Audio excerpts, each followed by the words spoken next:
एका छोट्या गावात एक साधू राहत होता. या साधूचा विशेष असा होता की जेव्हा जेव्हा तो नाचायचा तेव्हा पाऊस पडायचा. गावकऱ्यांचा त्याच्यावर खूप विश्वास होता.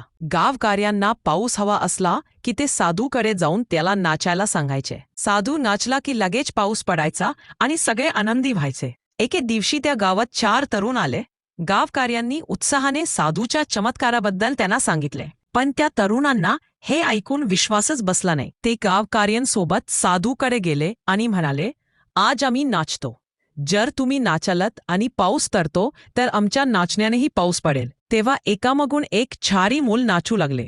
पहिला मुलगा 10 मिनिट नाचला पण पाऊस पडला नाही. दुसरा मुलगा अर्धा तास नाचला तरीही पाऊस पडला नाही. उरलेले 2 मुलाही नाचले पण आकाश स्वच्छच राहिले. मग साधू नाचायला लागले. 2 तास उलट आले तरीही पाऊस पडला नाही. पण साधू थांबले नाही, ते अविरत नाचत राहिले.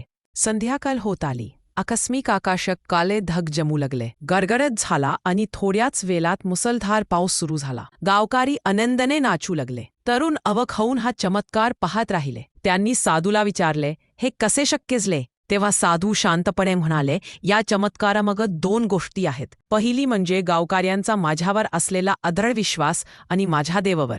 दुसरी म्हणजे चिकटीत पाऊस पडत नाही तोपर्यंत मी नाचणे कधीच थांबवत नाही. जेव्हा आपण एखादे नवीन काम सुरू करतो तेव्हा अनेकदा अपयश येते. बरेच लोक त्या अपयशामुळे प्रयत्न करणेच थांबवतात. पण ज्या लोक यश मिळालपर्यंत सतत प्रयत्न करत राहतात त्यांनाच खरे यश मिळते. अपयशाला घाबरू नये, उलट त्यातून शिकून आणखीही प्रयत्न करावेत. स्वतःवर विश्वास आणि चिकटी असेल तर काहीही अशक्य नाही.